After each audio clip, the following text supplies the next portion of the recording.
Muslim Dangal ಮಧ್ಯೆ Davanagere ರಿಸಲ್ಟ್ಗೆ count down ಶುರುವಾಗಿದೆ. ತೀವ್ರ ಕುತೂಹಲ ಕೆರಳಿಸ್ತಾ ಇದೆ ದಾವಣಗೆರೆ ದಕ್ಷಿಣದ ಫಲಿತಾಂಶ.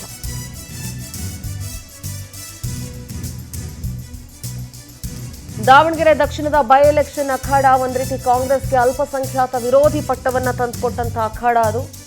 ದಾವಣಗೆರೆ ದಕ್ಷಿಣದಲ್ಲಿ ನಿಮ್ಮ ಪವರ್ ಟಿವಿ ಜನಮತವನ್ನ ಕಲೆ ಹಾಕಿದೆ. ದಾವಣಗೆರೆ ದಕ್ಷಿಣದ ಕ್ಷೇತ್ರದ ಜನರು ಯಾರಿಗೆ ವೋಟ್ ಹಾಕಿದ್ದಾರೆ, ಕಾಂಗ್ರೆಸ್ ಮೇಲೇನಾದ್ರೂ ಮುಸ್ಲಿಂ ದಂಗಲ್ ಎಫೆಕ್ಟ್ ಬೀರುತ್ತಾ, ಸಮರ್ಥ ಶಾಮನೂರ್ ಗೆಲ್ತಾರಾ ಅಥವಾ ಬಿಜೆಪಿ ಗೆಲ್ಲುತ್ತಾ, ಮುಸ್ಲಿಂ ಸಮುದಾಯ ಕಾಂಗ್ರೆಸ್ನ ಕೈ ಹಿಡಿದಿದ್ಯಾ ಅಥವಾ ಕೈ ಕೊಟ್ಟಿದ್ಯಾ, ಬೆಣ್ಣೆನಗರಿ ದಾವಣಗೆರೆಯಲ್ಲಿ ಪವರ್ ಟಿವಿ ಜನಮತವನ್ನ ಕಲೆ ಹಾಕಿದೆ. ದಾವಣಗೆರೆ ದಕ್ಷಿಣದಲ್ಲಿ ಪವರ್ ಟಿವಿ ಜನಮತ ಸಂಗ್ರಹಿಸುವಲ್ಲಿ ಯಶಸ್ವಿಯಾಗಿದೆ. ಮುಸ್ಲಿಂ ದಂಗಲ್ ಮಧ್ಯೆ ದಾವಣಗೆರೆ ದಕ್ಷಿಣದ ಫಲಿತಾಂಶಕ್ಕೆ ಕೌಂಟ್ ಡೌನ್ ಶುರುವಾಗಿದೆ. ಮೇ 4ಕ್ಕೆ ರಿಸಲ್ಟ್ ಹೊರಬೀಳುತ್ತೆ. ಏನಾಗಬಹುದು ಅನ್ನುವಂಥ ಕುತೂಹಲ ಇದೆ. ಅಲ್ಪಸಂಖ್ಯಾತ ವಿರೋಧಿ ಪಟ್ಟವನ್ನ ಕಟ್ಕೊಂಡಂತಹ ಕಾಂಗ್ರೆಸ್ ದಾವಣಗೆರೆ ದಕ್ಷಿಣದ ಬೈ ಎಲೆಕ್ಷನ್ ದೆಸೆಯಿಂದ. ಸೊ ಹೀಗಾಗಿ ಅಲ್ಲಿ ಒಂದಿಬ್ರು ನಾಯಕರ ತಲೆದಂಡ ಕೂಡ ಆಗಿತ್ತು. ಬಹಳ ಜಿದ್ದಾಜಿದ್ದಿನ ಕಣ ಕೂಡ ಆಗಿತ್ತು. ಅಲ್ಪಸಂಖ್ಯಾತರಿಗೆ ಟಿಕೆಟ್ ನೀಡಬೇಕು ಅನ್ನೋ ಆಗ್ರಹ ಕೂಡ ಇತ್ತು. ಇನ್ನು ದಾವಣಗೆರೆ ದಕ್ಷಿಣದ ಬೈ ಎಲೆಕ್ಷನ್ ಬಳಿಕ ಮುಸ್ಲಿಂ ಟಾರ್ಗೆಟ್ ನಸೀರ್ ಅಹಮದ್ ಮತ್ತು ಅಬ್ದುಲ್ ಜಬ್ಬಾರ್ಗೆ ಹೈಕಮಾಂಡ್ ಶಾಕ್ ನೀಡಿತು. ಅವರಿಬ್ಬರನ್ನ ತಲೆದಂಡ ಮಾಡುವ ಮುಖಾಂತರ ಪಕ್ಷ ವಿರೋಧಿ ಚಟುವಟಿಕೆ ಅಂತ ಹೇಳಿ ಇಬ್ಬರ ತಲೆದಂಡ ಆಗಿತ್ತು. ಅದಾದ ಮೇಲೆ ಸಚಿವ ಜಮೀರ್ ಅಹಮದ್ ಮೇಲೂ ಹೈಕಮಾಂಡ್ ತನ್ನ ಕೆಂಗಣ್ಣನ್ನ ಬೀರಿತ್ತು. ದಾವಣಗೆರೆಯಲ್ಲಿ ಕ್ಯಾಂಪೇನ್ ಮಾಡೋದಕ್ಕೆ ತೆರಳದೆ ದೂರ ಉಳ್ಕೊಂಡಿದ್ರು ಜಮೀರ್. ಕೇರಳ ಚುನಾವಣೆಯ ನೆಪ ಹೇಳ್ಕೊಂಡು ಅಲ್ಲೇ ಇದ್ರು.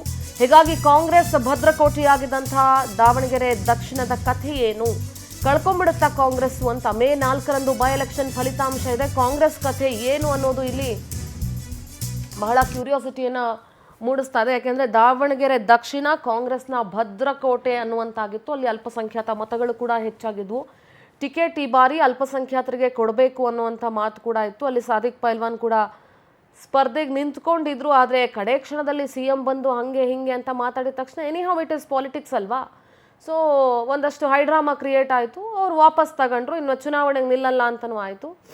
ಅದಾದಮೇಲೆ ಈಗ ಆಲ್ರೆಡಿ ಒಬ್ರು ಮನೆಯಲ್ಲಿ ಮಿನಿಸ್ಟರ್ ಇದ್ದಾರೆ, MP ಇದ್ದಾರೆ, ಅವ್ರಿಗೆ ಏನಕ್ಕೆ ಕೊಡಬೇಕು, ಸಮರ್ಥ ಶಾಮನೂರ್ಗೆ ಏನು ಅನುಭವ ಇದೆ, ಶಾಮನೂರ್ ಶಿವಶಂಕರಪ್ಪನವ್ರ ಮಗ ಅಂದ ಮಾತ್ರಕ್ಕೆ ಅವ್ರಿಗೆ ಟಿಕೆಟ್ ಕೊಡಬೇಕಾ, ಇಲ್ಲ ಯಾರ ಮನೇಲಾದ್ರೂ ಒಬ್ರು ತೀರ್ಕೊಂಡ್ರೆ ಅದೇ ಮನೆಗೆ ಟಿಕೆಟ್ ಕೊಡಬೇಕು ಅಂತ ರೂಲ್ ಏನಾದರೂ ಇದೆಯಾ, ಈ ರೀತಿ ಹಲವು ಮಾತುಗಳು ಕೇಳಿ ಬಂದರೂ ಕೂಡ ಏಕಮತದ ಅಭಿಪ್ರಾಯದಿಂದ ಸಮರ್ಥ ಶಾಮನೂರ್ಗೆ ಟಿಕೆಟ್ ಇಶ್ಯೂ ಮಾಡಿದ್ರು. ಪೊಲಿಟಿಕಲ್ ಕರೆಸ್ಪಾಂಡೆಂಟ್ ರೂಪೇಶ್ ನೇರ ಸಂಪರ್ಕದಲ್ಲಿ ಜಾಯ್ನ್ ಆಗ್ತಾ ಇದ್ದಾರೆ. Rupesh, good morning. ದಾವಣಗೆರೆ ದಕ್ಷಿಣದ ಬೈ ಎಲೆಕ್ಷನ್ ಅಖಾಡ ಒಂದ್ ರೀತಿ ಕಾಂಗ್ರೆಸ್ ಪಾಲಿಗೆ ಬಿಸಿ ತುಪ್ಪ ಆಗಿದಂತೂ ಸುಳ್ಳಲ್ಲ. ಯಾಕೆಂದ್ರೆ ಅಲ್ಪಸಂಖ್ಯಾತ ವಿರೋಧಿ ಅಂತ ಹೇಳಿ ಕಟ್ಟಿಕೊಂಡಂತ ಕಾಂಗ್ರೆಸ್ಗೆ ದಾವಣಗೆರೆ ದಕ್ಷಿಣ ಅಖಾಡ ಬಹಳ ಚಾಲೆಂಜಿಂಗ್ ಆಗಿತ್ತು. ಸೊ ಸಾಕಷ್ಟು ಡೆವಲಪ್ಮೆಂಟ್ ಆಯಿತು. ಚುನಾವಣಾ ಅಖಾಡ ಮುಗಿದ ಮೇಲೂ, ವೋಟಿಂಗ್ ಆದ್ಮೇಲೂ ಸಾಕಷ್ಟು ಡೆವಲಪ್ಮೆಂಟ್ ಆಯಿತು. ನಸೀರ್ ಇರ್ಬೋದು, ಜಬ್ಬಾರ್ ಅವರ ತಲೆದಂಡ ಆಯಿತು. ಎಲ್ಲೋ ಒಂದ್ ಕಡೆ ಜಮೀರ್ ಅಹಮದ್ ಅವ್ರ ರಾಜೀನಾಮೆ ಆಗೇ ಬಿಡುತ್ತೆ ಅಂತ ರೂಮರ್ಗಳಾಯಿತು. ಸೊ ಸಾಕಷ್ಟು ಡೆವಲಪ್ಮೆಂಟ್ ಆಗ್ತಾ ಇದೆ. ಸದ್ಯದ ಪರಿಸ್ಥಿತಿ ಏನು ಕಾಂಗ್ರೆಸ್ನಲ್ಲಿ ದಾವಣಗೆರೆ ದಕ್ಷಿಣ ವಿಚಾರಕ್ಕೆ ಸಂಬಂಧಪಟ್ಟಂತೆ ರೂಪೇಶ್?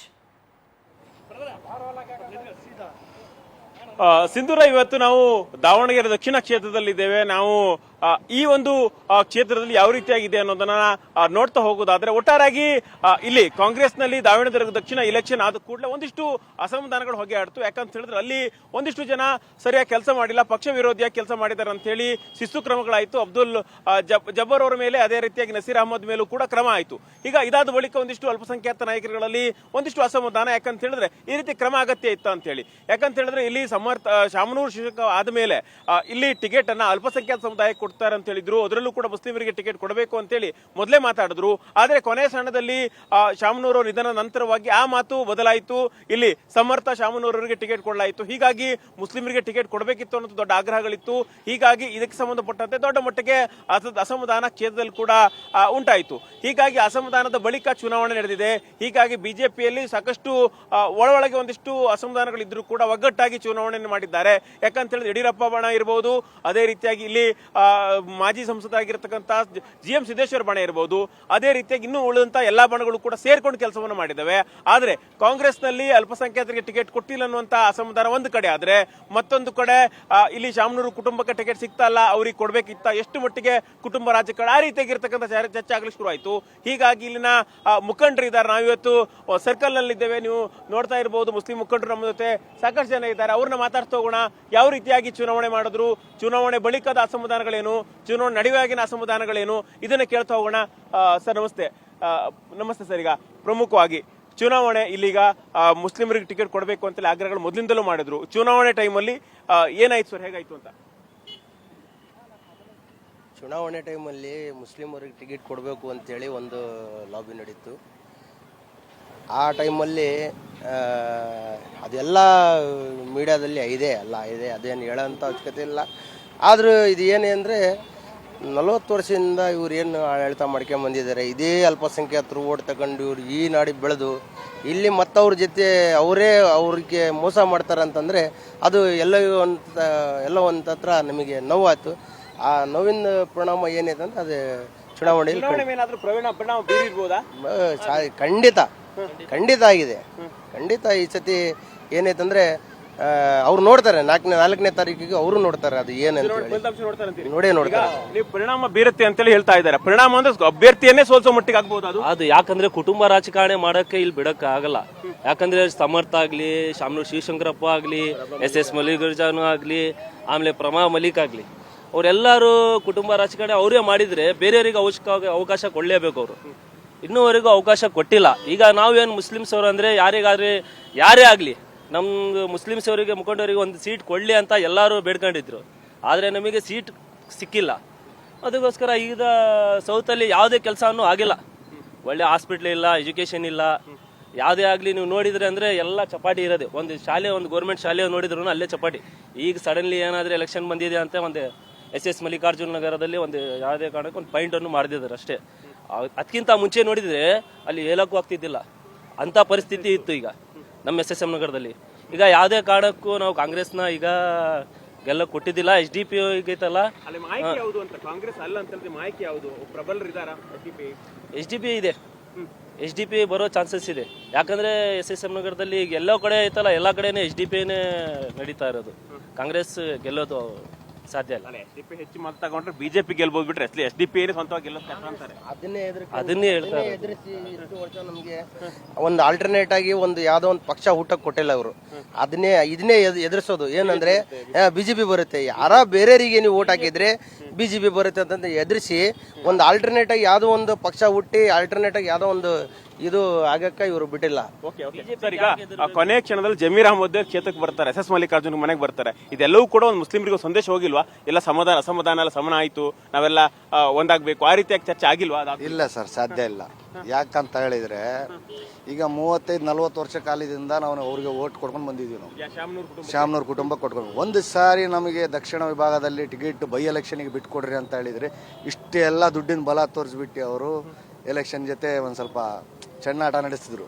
ಆದ್ರೂ ನಾವು ಅದ್ರ ತಕ್ಕಂತ ಪಾಠ ಕೊಟ್ಟಿದ್ವಿ. ತುಂಬಾ ಜನ ಮುಸ್ಲಿಂ ಮುಖಂಡರು ಹೇಳಿದಾರಲ್ಲ, ಈಗ ಹೌದಾ ರಿಜ್ವಾನ್ ಅರ್ಷದ್, ಅದೇ ರೀತಿ ಬೇರೆ ಬೇರೆ ನಾಯಕರುಗಳೆಲ್ಲ ಬಂದು, ಹ್ಯಾರಿಸ್ ಸೇರಿ ಹಲವಾರು ನಾಯಕರುಗಳು ಬಂದು ಮನವೊಲಿಕೆ ಮಾಡೋ ಪ್ರಯತ್ನ ಮಾಡಿದ್ರೆ ಸ್ವಾರ್ಥ ಅವ್ರೆಲ್ಲಾರು ಅವ್ರ ಸ್ವಾರ್ಥಕ್ಕೋಸ್ಕರ ಬಂದಿರೋರು. ಅವರು ಯಾವ ಸಮುದಾಯ ಪರವಾಗಿ ಬಂದಿಲ್ಲ. ಅವ್ರ ಸ್ವಾರ್ಥ ಯಾವ ನಾಯಕ ಇಲ್ಲ ಸರ್. ನಮ್ಗೆ ನಮ್ಮ ಹೆಮ್ಮೆವಾದ ನಾಯಕ ಅಂದ್ರೆ ಜಮೀರ್ ಅಹಮದ್ ಖಾನ್ ಅವರಿಗೆ ನಾವು ಬೇಕಾದ್ರೆ ನಾವು ಪ್ರಾಣ ಬೇಕಾದ್ರೂ ಕೂಡ ರೆಡಿ ಇದೀವಿ. ಜಮೀರ್ ಅಹಮದ್ ಖಾನ್ ನಮ್ಗೆ ಪ್ರಭಾವಿಕ ಲೀಡರ್. ಬಂದ್ರು ಸರ್, ಬಂದಿದ್ರು. ಅವ್ರ ಪಕ್ಷ ವತಿಯಿಂದ ಬಂದಿರೋ ಅಷ್ಟೇ ಅವ್ರು ಆದ್ರೆ ನಾವು ಅವ್ರ ಪರವಾಗಿ ನಾವು ನಮ್ ಪ್ರಾಣ ಬೇಕಾದ್ರೂ ತ್ಯಾಗ ಕೊಡ್ತೀವಿ. ಜಮೀರ್ ಅಹಮದ್ ಖಾನ್ ಅವ್ರಿಗೆ ಇಲ್ಲ ಮನ್ಸಿಲ್ಲ. ಈಗ ಈ ಎಲ್ಲ ಚರ್ಚೆಗಳಿತ್ತಲ್ಲ, SDP ಎಷ್ಟು ಮತಗಳನ್ನು ಕೀಳ್ಬಹುದು? ಯಾಕಂದ್ರೆ ಇಲೆಕ್ಷನ್ ನ ಕೊನೆ ಕ್ಷಣದಲ್ಲ ಕ್ರಮ ಸಂಖ್ಯೆ 4 ಅಂದ್ರೆ SDP ಅಂತ ಹೇಳಿ ಒಂದು ಚರ್ಚೆ ಆಗ್ತಾ ಇತ್ತು ಅಂತ.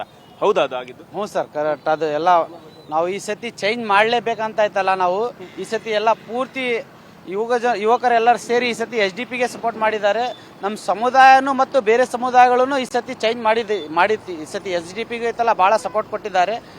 ಇದು ನೀವು ನೋಡ್ಬೇಕಂದ್ರೆ 45-50 ವರ್ಷಗಳಿಂದ ನಮ್ಮ ಈ ಕಡೆ ದಕ್ಷಿಣ ಭಾಗದಲ್ಲಿ ಗೋರ್ಮೆಂಟ್ ಶಾಲೆಗಳೈತಿ. ಗೋರ್ಮೆಂಟ್ ಶಾಲೆ ಸುಮ್ಮನೆ ಹೆಸರಿಗಿರೋದು ಗೋರ್ಮೆಂಟ್ ಶಾಲೆಗಳು. ಅಲ್ಲಿ ಸ್ವಲ್ಪನೂ ಕ್ಲೀನ್ ಇಲ್ಲ. ಅಲ್ಲಿ ಸ್ವಲ್ಪನೇ ಐತಲ್ಲ ಓದಿಸೋ ಮಕ್ಕಳಿಗೆ ಸ್ವಲ್ಪ ಶಿಕ್ಷಕರಲ್ಲಿ ಅವರು ಸಹ ಸ್ವಲ್ಪ ಮಕ್ಕಳಿಗೆ ಗಮನ ಕೊಡ್ತಾ ಇಲ್ಲ. ನೀವು ಬೇಕಂತ ಹೋಗಿ ನೀವು ಐತಲ್ಲ ಗೌರ್ಮೆಂಟ್ ಶಾಲೆಗಳಿಗೆ ಸ್ವಲ್ಪ ನೀವು ಕ್ಯಾಮ್ರಾ ಹಿಡೀರಿ, ಸ್ವಲ್ಪನೇ ಅಲ್ಲಿ ಐತಲ್ಲ ಯಾವುದು ಸೌಲಭ್ಯಗಳಿಲ್ಲ. ಅಲ್ಲಿ ಆ ಮಕ್ಕಳು ಓದ್ತಾ ಇರೋದ ಏನು ಸುಮ್ಮನೆ ಬಂದು ಕಚೆ ತಿಪ್ಪೆಯಲ್ಲಿ ಕುತ್ಕೊಂಡು ಹೋಗ್ತಾ ಇದಾರೆ ಅಂತ ಸ್ವಲ್ಪನೂ ಗೊತ್ತಾಗ್ತಾ ಇಲ್ಲ. ಸುಮ್ಮನೆ ಇದು 45-50 ವರ್ಷಗಳಿಂದ ಯಾರೂ ಬಂದಿದ್ದಿಲ್ಲ ದೊಡ್ಡ ಲೀಡರ್ಗಳು. ಇದೇ ಎಲೆಕ್ಷನ್ ಬೇಕಂತ ಬಂದಿದ್ದಾರೆ. ಅದು ಏನು ಸರ್ ಅದು? ನಮ್ಗೆ ಈ ಕಡೆ ಹೆಗಡೆ ನಗರ್ ತೆಗಿದ್ರಿ ಅದು ಹೆಗಡೆ ನಗರ ತೆಗಿದ್ಮೇಲೆ ಅಲ್ಲಿ ಜನರಿಗೆ ಈ ಥರ ಒಂದು ತೊಂದರೆ ಆಗೈತಂತ ಜನರಿಗೆ ಎಷ್ಟೋ ಜನರು ಐತಲ್ಲ ಮೀಡಿಯಾದಲ್ಲಿ ಮತ್ತೆ ಐತಲ್ಲ ಮಾಧ್ಯಮದವ್ರಿಗೆ ಲೀವ್ ಮುಖಾಂತರ ಹೇಳಿದ್ರು ಯಾರೂ ಬಂದಿಲ್ಲ. ಬಡವರಿಗೆ ಬರಲಿಲ್ಲ, ಅವ್ರ ಸಮರ್ಥ್ಯ ಐತಲ್ಲ ಶ್ರೀಮಂತರಿಗೆ ಬರ್ತಾರೇನವ್ರು, ಅವರು ನಾಯಕರೇನವರು. ನಮ್ಮ BZ ಜಮೀರ್ ಅಹಮದ್ ಸರ್ ಐತಲ್ಲ, ಅವರು ಎಷ್ಟೋ ಅಲ್ಪಸಂಖ್ಯಾತರು ಬಿಟ್ಟು ಬೇರೆ ಸಮುದಾಯಗಳಿಗೂ ಸೌಲಭ್ಯ ಮಾಡಿದವರು. ಅವರು ಮಾಡೋದು ಅದು ಕೆಲಸ ಐತಲ್ಲ, ಅವ್ರು ನಾವು ಐತಲ್ಲ ಜಮೀರ್ ಅಹಮದ್ ಸರ್ಗೆ ನಾವು ಐತಲ್ಲ ಸಪೋರ್ಟ್ ಮಾಡ್ತೀವಿ. ಬೇರೆ ಲೀಡರ್ಗಳು ಲೀಡರ್ ಅಲ್ಲ, ಅವರು ಸುಮ್ಮನೆ ಅವ್ರ ಸ್ವಾರ್ಥಕ್ಕೋಸ್ಕರ ಬಂದಿರೋದು. ಅವರು ಬರೋದು ಇಲ್ಲಿ ಐತಲ್ಲ, ಯಾವುದು ನಮ್ಗೆ ಐತಲ್ಲ ಸೌಲಭ್ಯ ಆಗಿಲ್ಲ. ಉಚ್ಚಾಟನೆ ಮಾಡಬೇಕು ಅಂತ ಚರ್ಚೆ ಆಗ್ತಾ ಇದೆಯಲ್ಲ. ಅವರು ಅದು ಕೆಲಸ ಮಾಡಿಲ್ಲ, ಪಕ್ಷದ ಪರ ಕೆಲಸ ಮಾಡ್ಬೇಕು. ಅವರು ಪಕ್ಷದ ಪರ ಕೆಲಸ ಮಾಡಿಲ್ಲ, ಈ ಚುನಾವಣೆಗೂ ಬಂದಿಲ್ಲ. ಅವ್ರು ಬಂದಿದ್ರೆ ಒಂದಿಷ್ಟು ವ್ಯತ್ಯಾಸಗಳಾಗ್ತಾ ಇಲ್ಲ ಅಂತ ಅಲ್ಲ ಸರ್. ಇಲ್ಲಿ ಅವರು ಬಂದ್ ಹೋದ್ರು, ಅವರು ಇಲ್ಲಿ ರಿಸಲ್ಟ್ ಏನು ಬಂದು ಹೋಗಿದ್ರಿಂದ ಬಂದ್ ಹೋದ್ರು ಅಂದ್ರೆ ಅವ್ರು ಐತಲ್ಲ ಪಾರ್ಟಿ ಹೈಕಮಾಂಡ್ ಸ್ವಲ್ಪ ಫೋರ್ಸ್ ಮಾಡಿದ್ರಲ್ಲ, ಅದಕ್ಕೋಸ್ಕರ ಬಂದ್ ಹೋದ್ರು ಪಕ್ಷವತಿಗೆ. ಬಹಳಷ್ಟು ಜನ ಬಂದ್ರು. ಆ ಹೆಗಡೆ ನಗರಲ್ಲಿ ತೆಗಿದ್ರಲ್ಲ, ಆ ಬಡವರ ಮಾತು ಕೇಳೋರು ಯಾರು ಬಂದ್ರೆ, ಅವ್ರು ಯಾರಾದ್ರು ಬಂದ್ರ ದೊಡ್ಡ ಲೀಡರ್ ಬರ್ಬೋದಿತ್ತು. ಇಲ್ಲಿ ಏನಾದ್ರು ಸೌಲಭ್ಯ ಅಂದ್ರೆ ಯಾರು ಬರಲ್ಲ, ಎಲೆಕ್ಷನ್ಗೆ ಮಾತ್ರ ದೊಡ್ಡ ಲೀಡರ್ ಬರ್ತಾರೇನ್? ಅದು ಎಂತ ಸರ್? ಅದು ಸುಮ್ಮನೆ ಅದಲ್ಲ, ಬಂದು ಸ್ವಾರ್ಥಕ್ಕೋಸ್ಕರ ನಾಯಕತ್ವ ಮಾಡಲ್ಲ. ಎಲ್ಲಾರು ಐತಲ್ಲ ಬಡವ್ರಿಗೋಸ್ಕರ ನಾಯಕರು ಮಾಡ್ಬೇಕು. ಸುಮ್ಮನೆ ಸ್ವಾರ್ಥಕ್ಕೋಸ್ಕರ ನಾವು ನಾಯಕ ನೀವು ನಾಯಕ, ಅಲ್ಪಸಂಖ್ಯಾತರ ನಾಯಕರಲ್ಲ ಅವರು, ಸ್ವಾರ್ಥಕ್ಕೋಸ್ಕರ ನಾಯಕರು ಅವರು. ಈಗ ಬಿಜೆಪಿ ಅಭ್ಯರ್ಥಿ ಬೆಂಬಲಿಸ ಅಂತೀರಿ ಇಲ್ಲ ಇಲ್ಲ ಸರ್. ಈಗ ಇನ್ನೊಂದೇನು ಗೊತ್ತಾ, ಬೆಂಬಲಿಸಿದ್ದಾರೆ, ಇಲ್ಲ ನಂಗಿಲ್ಲ. ಈಗ ಕೆಲವರು ಏನು ಮಾಡ್ತಾ ಇದ್ದಾರೆ ಅಂದರೆ, BJP ಸಪೋರ್ಟ್ ಮಾಡಿದರೆ ಎಲೆಕ್ಷನ್ ಆದಮೇಲೆ ಅವರಿಗೆ ಟಾರ್ಗೆಟ್ ಮಾಡ್ತಾರೆ ಅಂತ ಭಯಪಟ್ಟಿದ್ದಾರೆ. ಮತ್ತು ಇನ್ನೊಂದು, ಈಗ ಕೆಲವೊಂದು ಲೀಡರ್ಗಳಿದ್ದಾರೆ, ಇಲ್ಲಿ BJP ಬಂದರೆ ಈ ಅಂಗಡಿಗಳು ಬಂದ್ ಮಾಡ್ತಾರೆ, ಆ ಅಂಗಡಿಗಳು ಬಂದ್ ಮಾಡ್ತಾರೆ ಅಂತ. ಯಾಕೆ ಹರಿಯಾಣದಲ್ಲಿ ಇಲ್ವಾ BJP?